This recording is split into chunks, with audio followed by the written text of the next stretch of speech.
السلام عليكم ورحمة الله وبركاته. النهاردة يا حبايب قلبي رحت السوق كده، جبت شوية حاجات بسيطة حبيت اشاركها معاكم واوريكم انا جبت ايه. جبت كيلو ونص سمك من الوسط ده اللي انتوا شايفينه ده، الكيلو ب70 جنيه، بس كان حلو خالص. وجبت الطماطم الكيلو ب15 جنيه. جبت 2 كيلو. وجبت السمك زي ما انتم شايفين.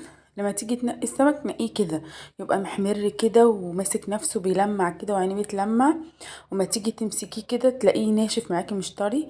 وجبت الخيار ده، جبت الكيلو ب10، والفلفل الكيلو ب15. جبت فلفل على شطة. وجبت الليمون ده الكيلو ب8 جنيه. وجبت البطاطس ال2 كيلو ب25.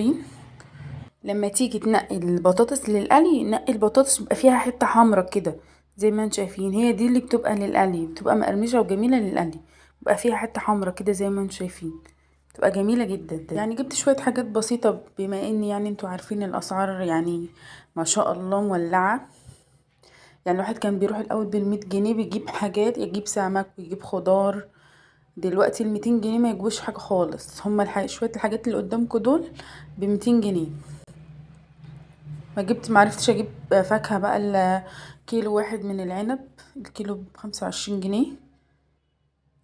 طبعا لو يعني الاسعار اقل من كده شوية كان الواحد عارف يجيب حاجات كتير. والجرجير ال3 ربطات ب5 جنيه. لما تيجي تشتري خضار يعني اشتري الخضار اللي بيبقى مصحصح كده ما يبقاش دبلان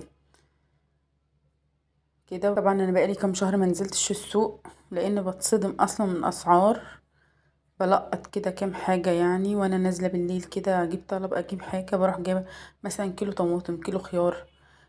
قررت بقى ان انا انزل الاربع ده السوق كده اشوف الاسعار ايه، بس بصراحة صدمت من الاسعار يعني. ربنا يعين كل واحد على حاله يا رب. يعني مش عارفة بجد بالاسعار دي واحد عنده 5 عيال او 4 عيال هيعمل ايه يعني؟ ده غير كمان فلوس الدروس وفلوس الكتب دي حاجة لوحدها. ربنا يعيننا يا رب ويرزقكم من أوسع أبوابه، اللهم آمين يا رب العالمين، ويرفع عنا البلاء والغلاء وينصر الفلسطينيين، اللهم آمين يا رب العالمين، ويشفي مرضاهم ويرحم موتاهم، اللهم آمين يا رب العالمين.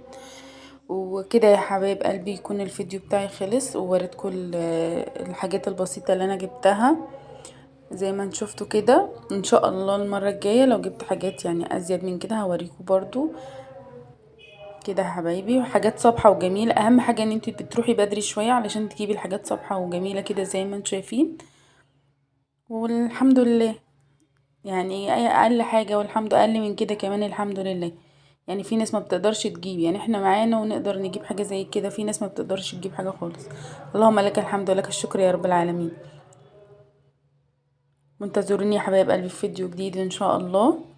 والسلام عليكم ورحمة الله وبركاته.